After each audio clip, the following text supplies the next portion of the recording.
Inner Voice, a heartfelt chat with Dr. Foojan.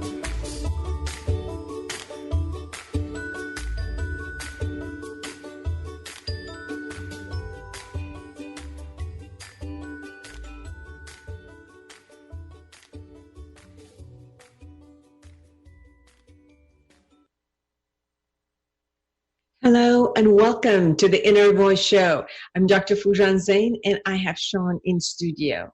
This is a show about what matters most in our life and our mind, our thoughts, feelings, actions, relationships, and our fulfillment in this beautiful journey of life. Today, I will actually be bringing you my conversations with two teenagers and a college student about their experience in this pandemic era.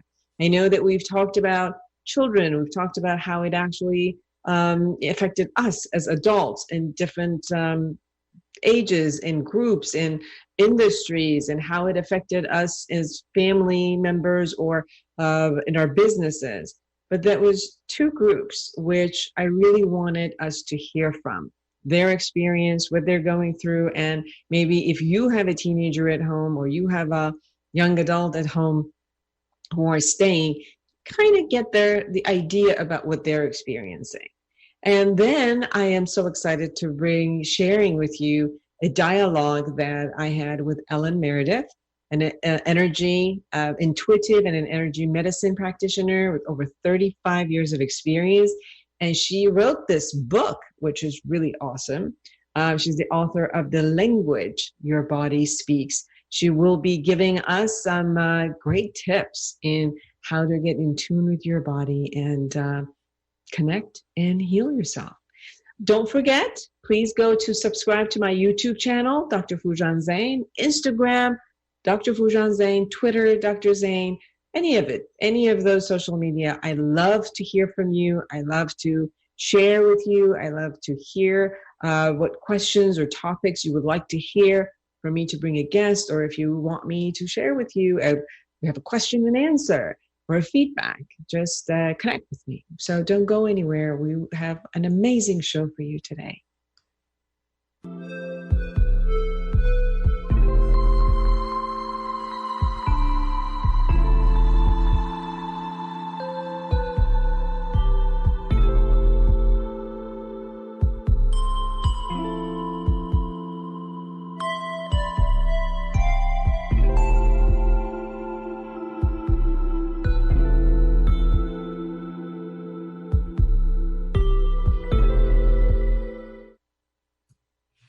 Well, hello, everyone. Welcome back to Inner Voice. And I'm excited to speak with Cameron Monsefi. And the reason I invited him to share his experience with us is because I know that it is difficult for parents who have their children at home. But you know who it is more difficult for? The teenagers who are at home. So I wanted all of you to hear it firsthand from teens out there and what's going on with them and what is it that they actually want from you, the parents. So welcome to the show, Cameron. Hi, I'm very excited to be here. This seems nice. Very fun. Yes, and nice to have you. I'm glad to be here. So listen, it's not going away. It just seems like you're going to be home for a while, huh? And not going back to school. And I'm even hearing the rumor of maybe not even in the fall. What do you think about this? I mean, it's scary, first of all. Second of all, I think a lot of people, the reason we're scared is because we don't know what to expect. At least that's for me. And it creates a lot of anxiety for me. But I feel like if we just take it, with just one day at a time and we follow social distancing and whatnot, I feel like there could be a possibility we could go back in fall. I hope so. I just have my hopes up for it. I don't want to get my hopes up too high, but I am hoping for it because I miss my friends. I miss that social environment of being in school and having that regular daily routine of driving to school, going to my classes, hanging out with my friends, coming home, doing my homework, and just being able to live like the normal life, if you can say. So, but I guess this is our new normal. I guess you can say. I guess so. Cameron, how has it been for you this past like 6-7 weeks? It's been very like all over the place. It's been hard at times, but at times it's been enjoyable. I have had the privilege of going and socially distancing, seeing my friends. I sit in my car and they're across the street and I can see them. But there are times where you're with your family so much that you argue a lot, and it's hard. It is hard to argue with your parents and your siblings and whatnot a lot, but at the end of the day, we're family, which is the best part. We're getting through all of this together. So it's not as bad, because there are some people who have it really rough out there, losing jobs, losing their homes. So I'm lucky enough to be in a really nice house with a really big family, and I'm just trying to get the positives out of it. There's a lot of negatives, but trying to pay attention to the positives. Good. How has the education been different? Because I know you love your high school and you love being with your friends, and obviously the social aspect of it has changed. How is the academic sense? Do you feel like you're gaining something? Does it feel that, kind of like is better or worse? What do you think? I think a lot of people might think it's better because we get to just sit in our pajamas and go to class in our bed. But to me, I'm not getting as much out of it as I am when I'm in school, because I'm in the comfort of my own bedroom, and just in that environment, it's harder for me to learn. Going to school, putting my uniform on, sitting in a desk, that gives me more discipline. So I pay attention more and I get a lot more. Plus classes are longer when I attend school in person. So we're not learning as much as we were a few months ago when we were present in class on campus. It must also be harder to discipline and get up at the same time and, do the things that are routine, that it became routine when we went to school early in the morning and came back. How are you trying to discipline yourself to a structure while you're at home, or are you? I mean, I am, actually. At first, I wasn't. At first, it was just wake up, do my school, do whatever I want throughout the day. And then I realized that's making me really bored and more stressed out about, not being able to go out that much anymore. So I've found that waking up at a certain time in the morning, usually around 8, because my school starts at 8:15, I go to class. I'm usually in my bed, but I get up, I make my bed, and then I sit down in my bed and go to my class. And, I've tried to set up a schedule as much as I can, but there are days where I really can't follow it, where, my family wants to go swimming, but that's not in the agenda. That's okay, something like that. So, but I have created a schedule for myself. Every day I create a separate schedule, So I'm going to ask you a weird question, and not relying on you to give anybody of your friends out and their secrets, but just in general knowing that this might happen. And one of the things that happens a lot with the youth, whether they're teenagers or the young adult, is that they get bored a lot. And boredom is part of the game of that age, right? And one of the things people do when they get bored is, have alcohol or use drugs or do all of that. What would you say? What are your thoughts about this idea that maybe we could, find something else to do? And what are other things you found to do when you get bored? Honestly, for me, the biggest thing I found to do right now while I'm bored is work out. I think it's a really good stress reliever. It gets a lot of my anger out. Just even if it's for 20 minutes a day, you feel good after. I try to do it for like an hour a day. And I think that just allows me to steer away from the boredom. And if it's at nighttime and I'm really bored, I'll watch some TV. I'll go through YouTube. I'll do anything like on social media, anything that steers a person away from all that stuff is good. So I think just distracting yourself with TV or working out, which is amazing, so. What would be your advice to the parents of teens through this time and however else longer it's going to take? I think the biggest thing is that the kids do love their family. We all love our family, but we do, to a certain point, really need our alone time because we miss our friends. We want to FaceTime our friends. So I think the biggest thing for me, at least, and I know a lot of other kids my age feel like this, we just want a little privacy, some time in the day, some time alone, some independent time. And I think that's right now what a lot of us deserve going through this. So how could they honor that? Like, would you have to say to them something that, let them know? How would they know when you needed your privacy and when is it that maybe you're hiding in your room and they want to also hold the social aspect of the family dinners and, some activity with you? Yeah, I think the biggest thing is that we should tell them. I at least tell my family, I'm like, listen, I just want a little bit of alone time right now. I'm going to go FaceTime a couple of my friends. I hope that's okay. I'll be out for dinner and hanging out a little bit later. So I think between the parents and the children, creating a sort of structure of, okay, let's have lunch together if we can, maybe dinner, maybe a game night or something along those lines is important. And then if we want our alone independent time, I think the best thing to do is just tell our parents.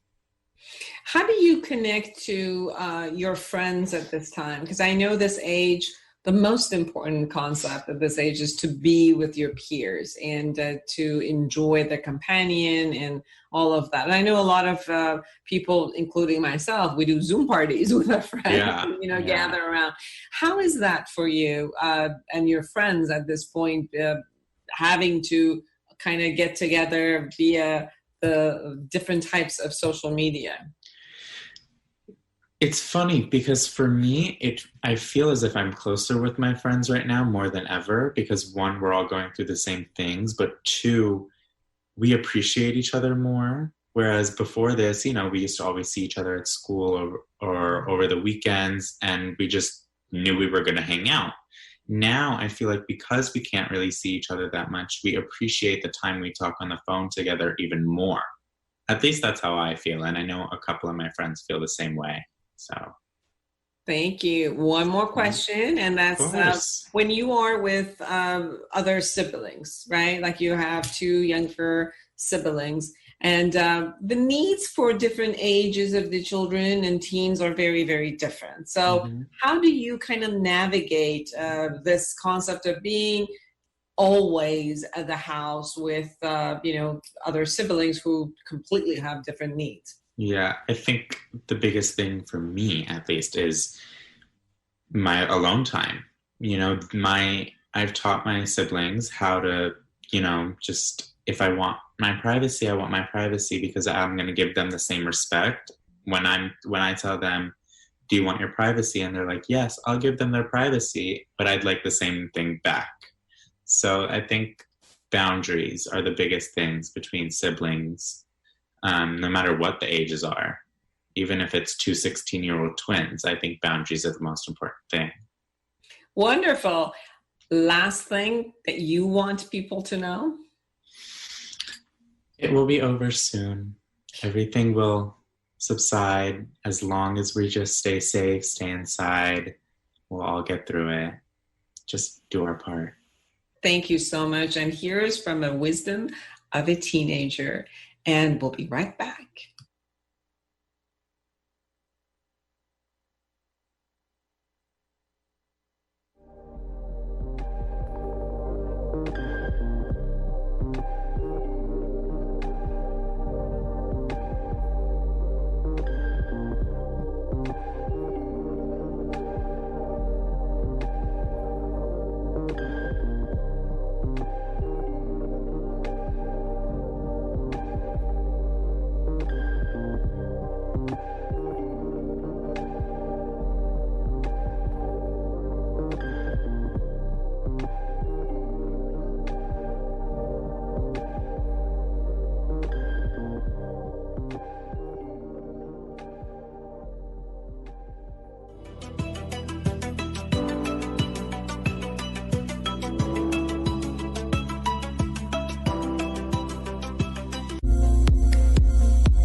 everyone. Welcome to the Inner Voice Show. And I'm excited to have Hayden Hunziker with me today. The reason I've asked him to join us is because I was not going to even guess what our teens experience being at home, out of school, and I have no idea how you as parents are experiencing this. So I thought the best way is to have Hayden tell us his experience and probably his peers. So welcome to the show, Hayden. Thank you for having me here. So what's going on? You've not been used to being homeschooled. You were at school and your peers were there, and you guys probably not only went to class but had a lot of social time together, which all of that has been taken away, and now you're going through school at home. How is that for you? It's been good and bad. Some of the good things is that since I'm in quarantine, I have to stay home and I don't go to school. Good thing about that is that I get to sleep in, which means I get the amount of sleep I need to grow. I also, I can just don't have to go through the stress that I have to go when you go to school. You just don't. That's why people don't like to go to school. They just don't like waking up early, going to school, having to put up with the bad teachers and stuff like that. But I mean, you also don't get the same quality of education as you do when you go to school. That's why they're posting assignments online. I know my math teacher, she does Zoom meetings to help us do our work, and we do it through our math workbook. And then she assigns homework, and then she posts the answer keys on Google Classroom for our homework. And then my language arts, just the same thing. He posts assignments on Google Classroom, one assignment per week. My science, the way she teaches is really unorthodox, and she assigns stuff on Google Classroom and she assigns it on this website.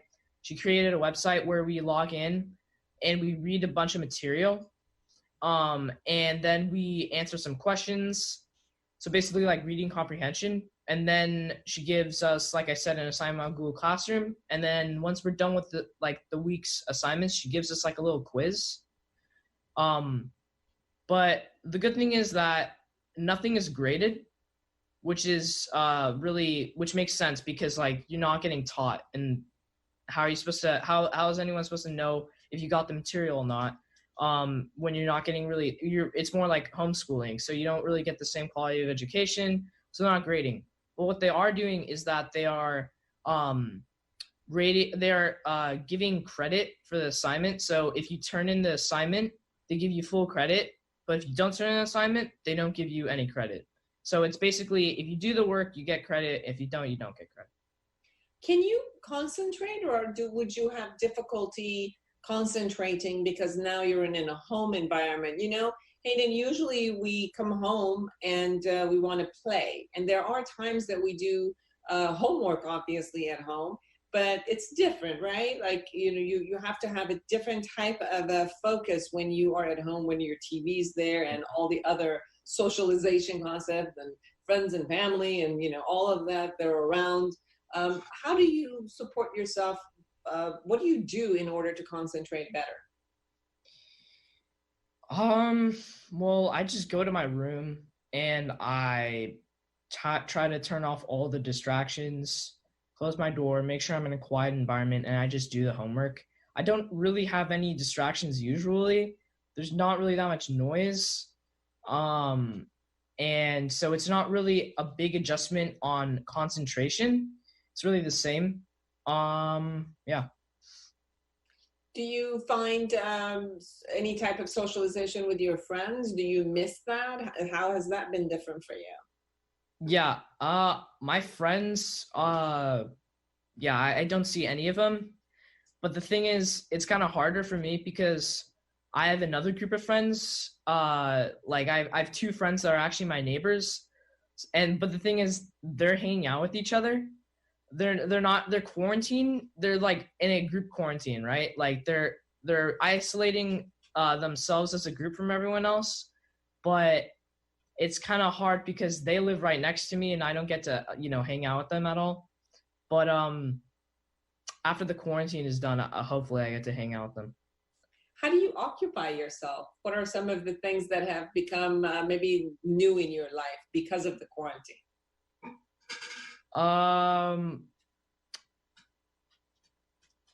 Well, something that changed is that I don't do sports. Like, since it's quarantine, all like the non-essential things have closed down. So I can't go to the gym, which I was really into, but I can't go there anymore, which kind of pissed me off. But what has not changed is that I still play, video games maybe a little more than I used to, because it's like there's nothing else to do. But I've also tried to, like, I don't know, find some other creative activities with maybe like 3D design and stuff like that. And I've also been continuing to do my like boxing training at home because I have like equipment for that. So that's not really changed, but I guess I've focused on that more since there's nothing else to do. What would be your suggestion to other teens who are at home? What is it that you found at this time that was helpful for you or positive for you that you could also share with them? Well, I know some people my age, they don't really do the work that the teachers give us over online. So I just they should basically do that, since they should get the best amount of education as they can, so they don't fall behind. So they're as best prepared as they can for when they go to high school. And what would you have as a suggestion to the parents who have their teen at home all day? Sorry, what was that? What would your suggestions be to the parents who have teens at home? Maybe make sure they do the work, and I don't know, like try to keep them inside, because the more social distancing we have, the sooner that everyone could go back to school and maybe hang out with their friends and stuff.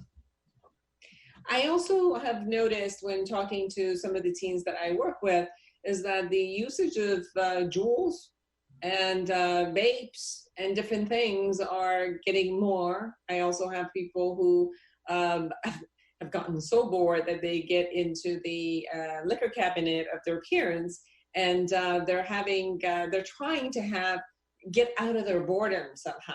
What would your suggestion be, either to the teens or the parents, in maybe just being watchful for all of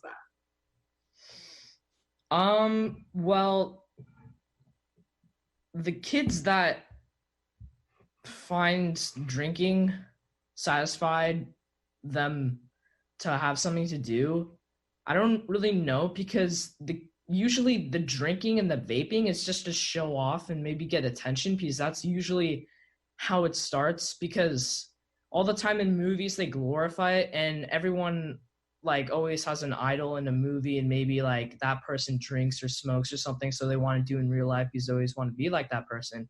So it's really getting attention. That's why they do it. But for the kids that just do it because they're bored,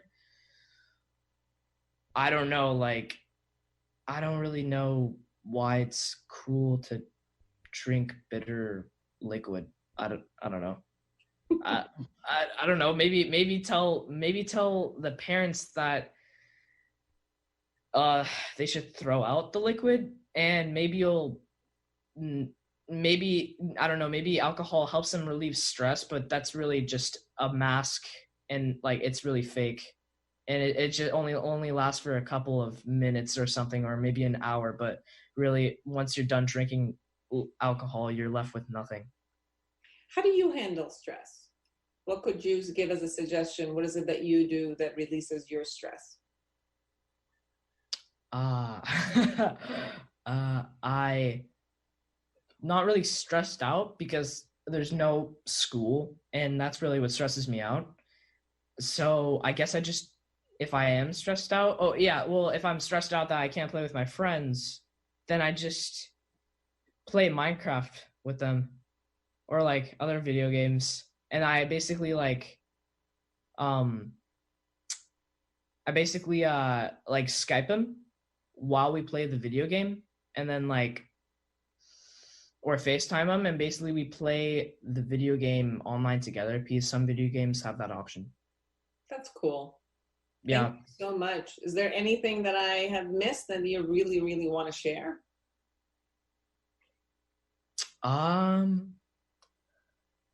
I don't really know, but I guess the only thing I do is maybe play with my dog.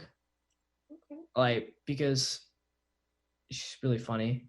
And yeah, that's basically it. I'm not really, I kind of find this whole situation kind of beneficial for me because the only thing that I don't like is just not going to the gym, because everything else is like the same, because we don't have to go to school, so we don't have to waste the time in between classes, and they're already giving out classes online. But yeah, that's pretty much it. Great. Thank you so much for sharing your experience with us. And for all of you who are listening and watching, I hope that was helpful if you have a teen at home, and for creating an amazing life for yourself and everyone around you. Bye-bye.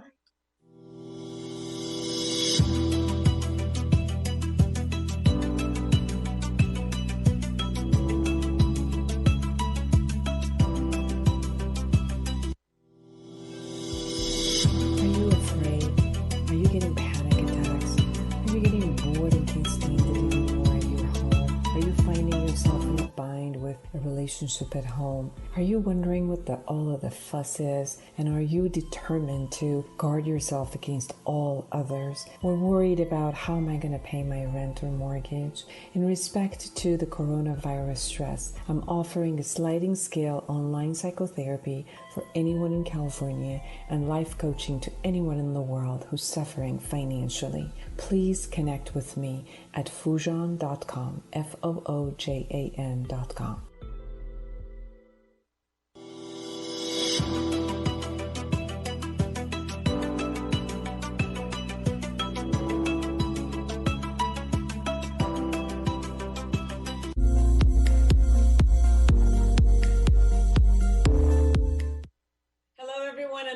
To the Inner Voice Show. I'm Dr. Foojan Zeine, and I have Kiana Hunziker with me. The reason I've asked her to join us today, it's because we always kind of think about and talk about a generation that's going to school, and a lot has been changing for them. So I thought, hey, let's have Kiana tell us what her experience is personally, and what does she see in her world as it has also crashed, where she was going to the university and then said, well, no, you're going to stay home. All of your courses are going to go online, since she didn't go to an online school. This is all new. And what's going on with a group that their world is socialization, is being together, it's the peers, and suddenly all of that has been taken away. So thank you, Kiana, for joining me. Thank you for having me. I'm happy to be here. So tell us, first of all, how was it for you to go from, going to classes, enjoying the teachers, the class, the group together, and suddenly you got to be in your home and doing everything online? Yeah, it was a very difficult transition, I would say, because it was so sudden. So I'm a student. I'm a sophomore at Cal Poly San Luis Obispo.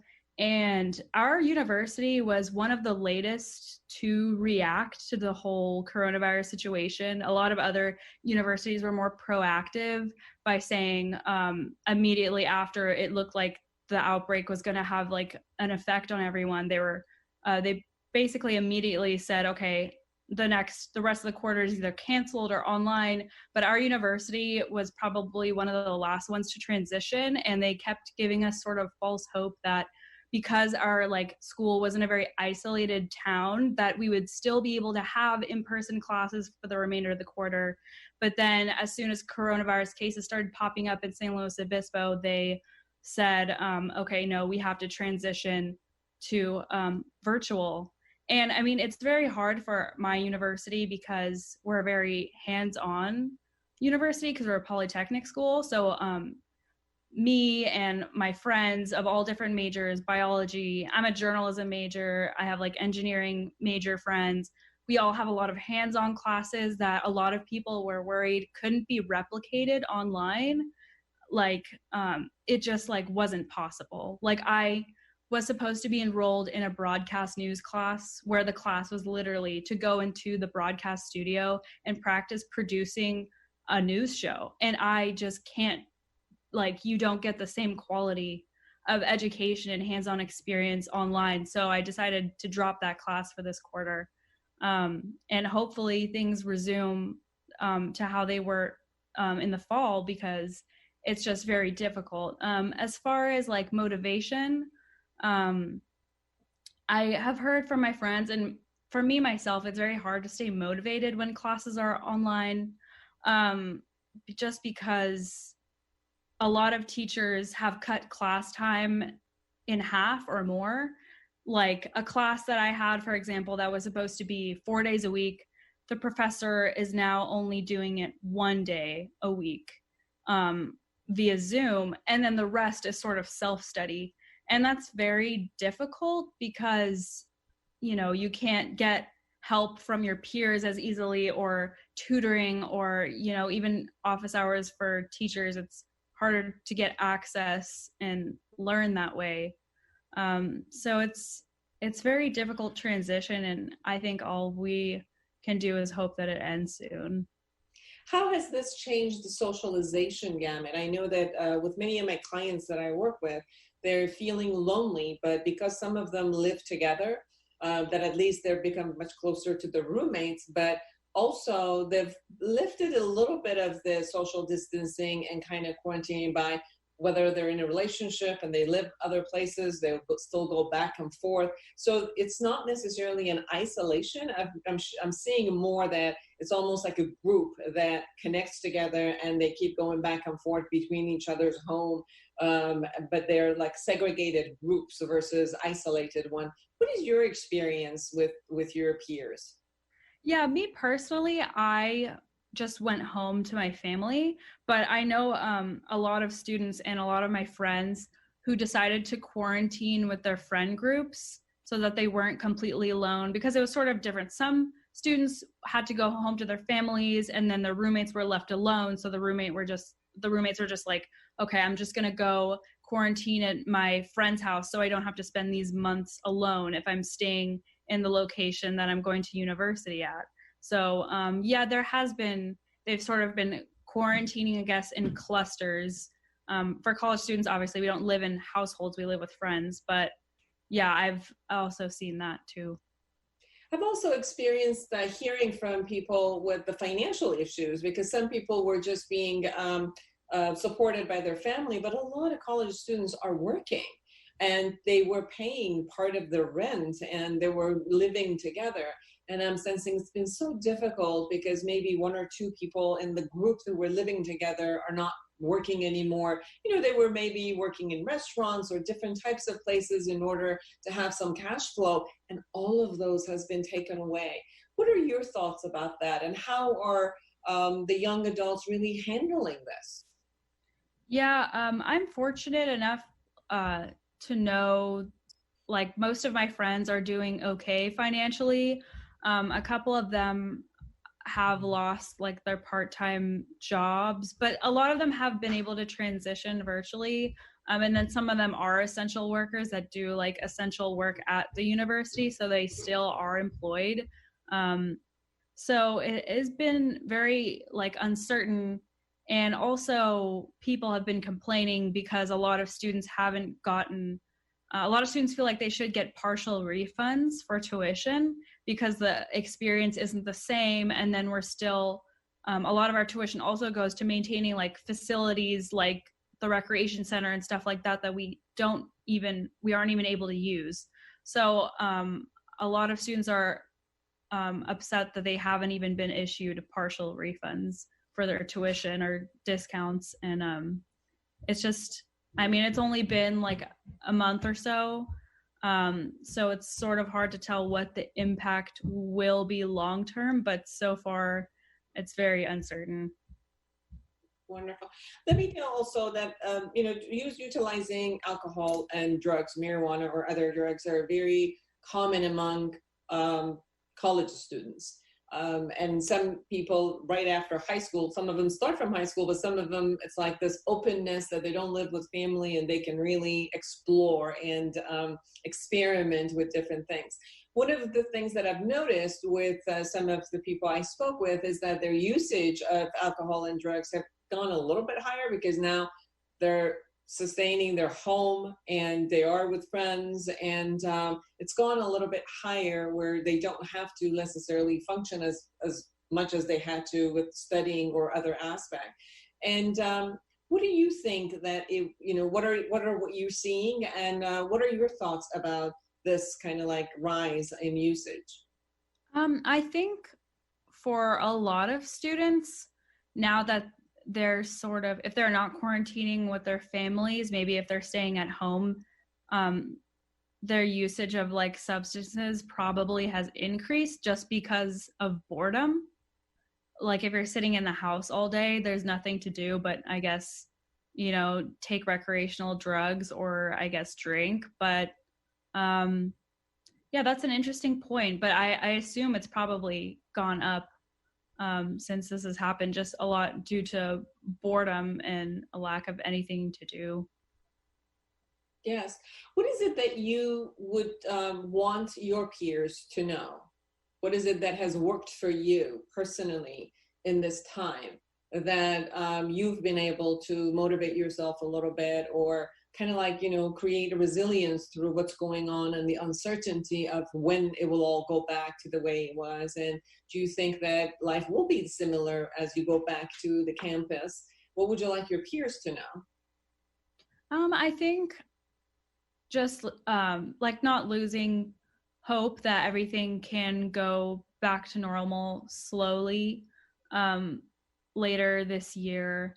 I think staying motivated, one thing that keeps me motivated is just the fact that when things return to normal, I do like want to be in a good place academically. So I don't want to have this sort of pause in like my daily routine to like hinder my academic progress. So like when everything goes back to normal, I want to like hit the ground running and be able to still continue like doing what I have planned for the rest of my college career.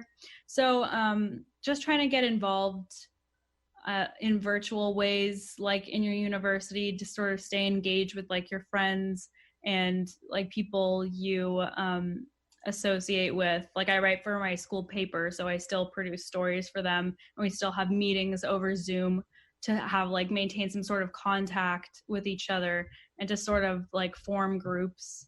But it's tough because they're like, and I'm sure a lot of other like a lot of peers of mine have like said hi to someone on campus and they didn't realize that was the last time they're going to see them again because they're graduating.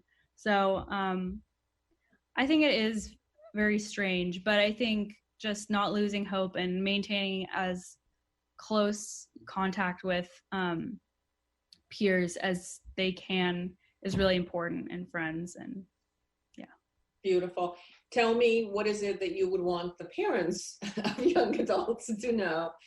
Any advice for them and how to handle this time with their young adult either living with them at home or maybe still staying at the campus? I think just maybe being supportive by, asking them how they're doing, giving them, peace and quiet when they need to study, because it's a strange transition to go back to maybe living at home. And yeah, I guess just talking and having more daily interactions and cherishing interactions with family. Beautiful. Thank you so much. By the way, you're more than welcome at this time where you don't have the other piece of the news to produce. You're more than welcome to produce any shows for me that you like. Thank you. Thank you for sharing your experience with us, and for all of you who are watching us. I hope that was helpful for you if you have a young adult at home, and create a great life for yourself and everyone around you. Bye-bye.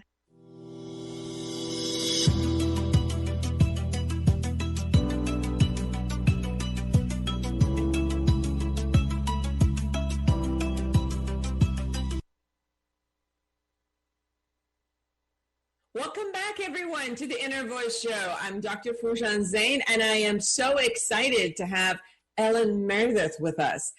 She's the author of The Language Your Body Speaks, an intuitive and energy medicine practitioner with over 35 years of experience. She has served on the faculty of Energy Medicine Pioneer for Donna Eden since 2010, and she teaches energy healing techniques all over the world. And we're going to talk about her book, The Language Your Body Speaks. Hello and welcome. Hello. Thank you for having me today. It is a joy to have you because I really am interested. I've done a lot of personal energy work. I'm a master of Reiki also. I don't do that professionally, but I have a lot of personal experiences on that, personal experiences in going to different practitioners and receiving it a lot. And the only type of energy work that I've done has been Reiki. So I was very fascinated by your book, and I'm so glad that we could share about all of this. So first, for people who might not necessarily know about what energy medicine is, could you say a little bit about that? Yes, absolutely. Okay, so our bodies have two different communication systems built in. There's the chemical communications, which is what Western medicine uses a lot. And then there's energetic communications. And the energetic communications underlie the chemistry. So if you can influence your energies, you can absolutely influence your chemistry. But if you take a pill or something to influence your chemistry, it doesn't necessarily touch the energy communications of the body. So when you talk about energy, can you also define what you mean by energy? Yes. In science, when they talk about energy, it's this neutral thing. It's like protons and neutrons and all that stuff. But in healing work, the subtle energies actually are, that's what animates us is energy. It's the thing that makes us different from a chair or a stone, right? It's the life force, and it's consciousness. It's intelligent. It's not this neutral strand of stuff that fuels us. We're actually fueled by different vibrations of energy or different I guess vibrations is the best way to say it. And they each have meaning on this instrument that's designed to receive the energetic communications. So I don't know if that's too abstract. I can get a little more precise if you want, but I love it if you get a little bit more precise. Okay. In a lot of different healing traditions, people have mapped energy. So your listeners might have heard of meridians or chakras or aura. Those are all kind of traditional names for these streams of energy that run throughout the body and between the body, mind, and spirit. So just under the surface of our awareness, all the time, the body, mind, and spirit are communicating using energetic signaling. But those signals aren't just on, off, plus, minus signaling like we think of electricity. It's almost easier to think of them as like different flavors. So, it's like if you're going to make a recipe, you put a lot of different flavors in to get meaning, to get that delicious dish. And this self that we have, this body, mind, and spirit, energy both forms the body. Science tells us this as well, that we're made of energy. That's a little hard to picture. Like, how's this hand made of energy? It seems so solid, but it is. It's made of energy, and then we're fueled by energy, and we all know when we've run out of fuel, how it feels. And then the body's energies are organized using energy. So energy kind of organizes itself into patterns, into flows, into shapes. and we can dip into all of that language and participate. That's the built-in communication system that we have in our body, mind, and spirit, but we're not taught how to use it in our culture very well. So your book is called The Language That Your Body Speaks. So you just talked about how these type of different waves or forms of energy have different types of language. They speak to us and to others in these types of languages. How do you define this language? How can we learn those kind of language when we are checking with our own body? And are we, is it more like an automatic, or can it also be intentionally shifted from one type of energy to another? It can absolutely be shifted. It can absolutely be influenced. Like in any communication, there's a back and forth. And it is our first language. As babies, as infants, we come in picking up energetic truths. I mean, you can tell as an infant whether your mother is upset or happy. You can read her energy. You can tell if a situation is safe or not. You know, your instincts pick that up. We have the built-in ability to speak this language. But as we become more and more verbal in English or whichever our native tongue is, we start to filter out our awareness of what the energies are saying. We filter out our instincts. We filter out all the signals and communications. And of course, then when the body wants to get your attention, she has to shout a little louder. So when you have symptoms that get stronger and stronger, it's your body trying to communicate something that you or I have never learned how to interpret or recognize, because it's not something that our culture thinks about or believes in, that we don't even think, oh, if I have a headache, I can communicate with my body and release it. If my blood pressure is too high, I can just communicate in the language of energy and bring it down, right? So the language of energy is not words, it's not intention, it's how the body, how energy communicates. And it does use imagery, it uses sound and all different kinds of vibration, rhythm. It uses gesture. It's the hands speak energy very well. So it's a very multi-dimensional language that I do teach in the book. I try to provide a total immersion experience. So as you read, you're reminded of all the ways you already know the language of energy, and I give you ways to build on that with explorations and things you can play around with. You talked about the energy really holding inside of you, and maybe when it gets blocked or something happens where it might show itself as tension or headache or in pain somewhere, or sort of feelings that are there. So in what way can we listen to it, listen to the language, and do a type of a self-healing? Is it more, it's first recognition of it, being aware, and then what is the system that you utilize in order to have that communication with the self, and then have the shift or the releasing or the healing, whatever it is that is getting blocked? Okay.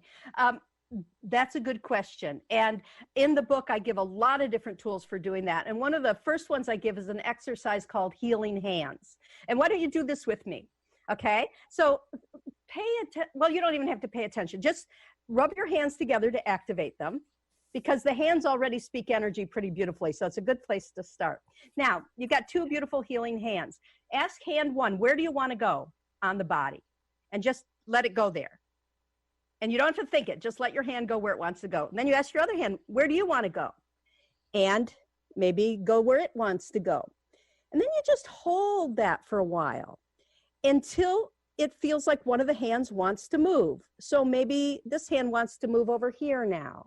And I say to the other hand, do you want to stay there or do you want to move? And it moves here. And you follow that process. Yeah, that's a good place too.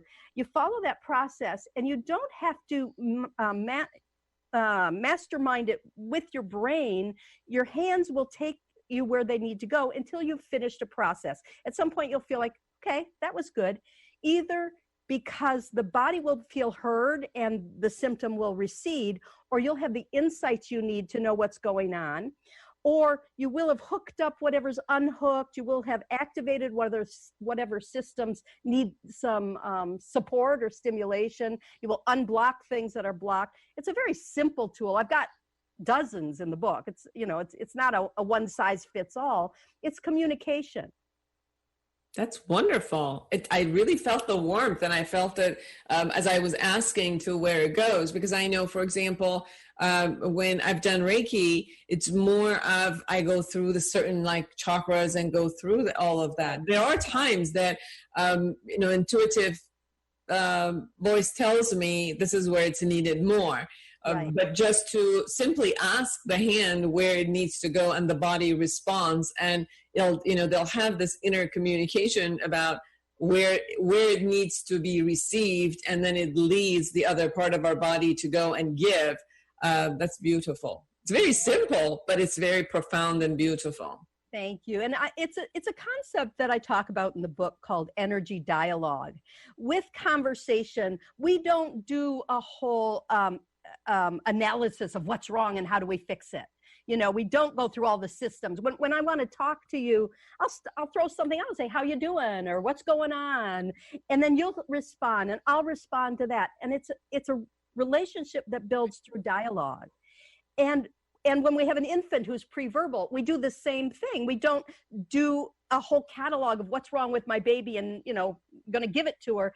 It is a back and forth of care and love and exchange and nonverbal communication.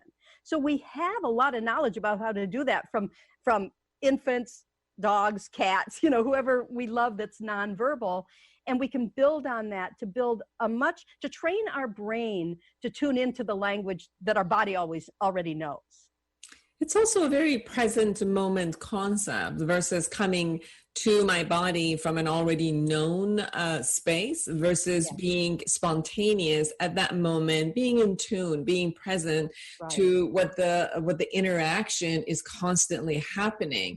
And that interaction would lead me to do this, to the next level and to the next level of my body. Yeah. Now, there's one aspect of it, which is self-healing.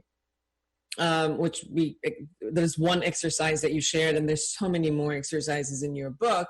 And how about if you're having this dialogue with somebody else, like you wanted to have this interconnection with somebody else of exchanging energy? Well, it's the same process. And either I have the person use their own hands when possible, because I don't want to, I am a practitioner. I have clients all the time and I do hands-on work, and I'm trained to do that. I'm an Eden Energy Medicine advanced practitioner, etc. But I always believe that the best healing is one where you learn tools for self-help, because you can't afford to come to me every day of the week. That's too expensive. So you need to really know, what can I do to enter into dialogue with my own body, with my own instrument? But if I'm working with someone else and their energies are clogged and blocked or missing something, I can help facilitate that dialogue between them and themselves. I help them tune in. I help them hear what their body's saying to them. I sometimes hear it and say, hey, this is what I'm hearing here. Just like any conversation. You can't help someone communicate with their partner to resolve a problem, but you can coach them through some practice sessions so they've got some new tools or skills or ideas about how to have that conversation more fruitfully. Mm-hmm. And so that's the approach I take with hands-on healing as well. But there's things I can reach that you can't. If I'm working on your back, there's things I can do for you, you can't do for yourself. And hopefully, that everybody will exchange those gifts with each other. So you talk about some of the techniques are hands-on, so we use hands. But you also talk about sound and healing with sound. Can you share some techniques with that? Or Absolutely. So I'm going to invite everybody who's watching, including you, to find some part of your body that needs some attention. And it doesn't have to be pain. It could just be, hey, pay attention to me. Because we're not always looking at what's wrong. We're also looking at what's needed. Often an illness is due to something missing, not something clogged or blocked. So you're just going to go to a place that needs something. So for me, it's my ear right now. I don't know what it is.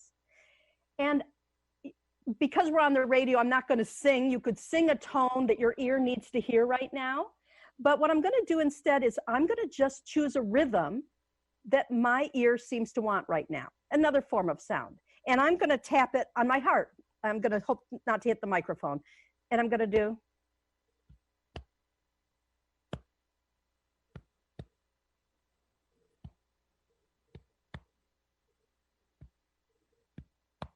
And what I find wants to happen is now my foot wants to take the rhythm. Wow. So now I'm tapping my foot with that rhythm that I just felt I wanted. And as I'm doing it, my ear is clearing. The energies of my ear are naturally just clearing and shifting. So that's one way to use sound, is take it to a place where your body's talking to you. And, you know, it is kind of like if we're trying to talk to a creature, or we're trying to talk to someone in a foreign language, and we're using kind of fake sign language and, you know, trying to communicate. You know, we don't want to shout. That doesn't get across. We have to find universal symbols or signals that both sides can understand. So the body understands sound. If I put on soothing music, your body's going to understand that. And if I put on wild rock, you're going to get activated, and your body understands that. That was interesting, because first when I noticed that in the book, the first thing that showed up for me was music from outside. And you just taught me that it doesn't need to be necessarily something from an outside concept. It can be a sound that we're creating, whether it's the tapping or the humming, and it doesn't even have to be just from this side. It could be my foot tapping. It could be any part of the body that makes that sounds, because it needs some sort of a vibration where it unblocks all that's going on in the body. Right. Or provides a rhythm that organizes what's going in the body so it can happen more efficiently. It's not always blockage. That's kind of common in a lot of people's theories right now, is, we have to just unblock and we'll be fine. I find that actually most illness is not about blockage. More of it is about not getting what you need, not getting your soul's truth expressed through the body. So it's more, I ask the question, what's needed here? Not what's wrong here, not what's blocked, but what's needed. Because often what happens is that when you really want something, you clear the space for it. If your body needs something, you're providing it, it'll let go of the blockage. The blockage is telling you to stop, pay attention, I need something here. And so often blockage is quite easy to clear just by providing the energetic truth that's needed in that moment. This is beautiful. The book is amazing, everyone. Please, please, please get this book. It's right here, The Language Your Body Speaks. It teaches you how to speak the energetic language of the body, mind, and spirit through simple experiments, exercises, and practices. And it offers you a potent, personalized path to healing. And this is what it teaches you: how to tune into your body's subtle energies using all of your senses, developing a rich vocabulary of energy communication for dialoguing with the body, accessing the guidance system built in your body, and response to the body's communication in a language of energy to deepen into true communion between your body, mind, and spirit. It activates your body's miraculous abilities to heal itself and creates meaningful energy conversations that allows you to attune to and embody the spirit that's unique in energy. Everyone, Ellen Meredith, she's the author of Language Your Body Speaks. You can find her in listening-in.com, listening-in.com. Ellen, in 1 minute, to complete our conversation, what is it we haven't talked about and you really want our listeners and viewers to know? Okay. I think I want everyone to know that you don't have to have special psychic skills to speak the language of your body. It is the ability to speak. It is built into all of us through our senses and through how we just communicate inside. So everyone can develop the ability to speak this language. Beautiful. I just had my own experience with you and it was awesome. Thank you so much for being on my show. Thank you for having me. It's been a pleasure. And for all of you who are listening or viewing us, create an amazing life for yourself and everyone around you. And until next week, bye-bye.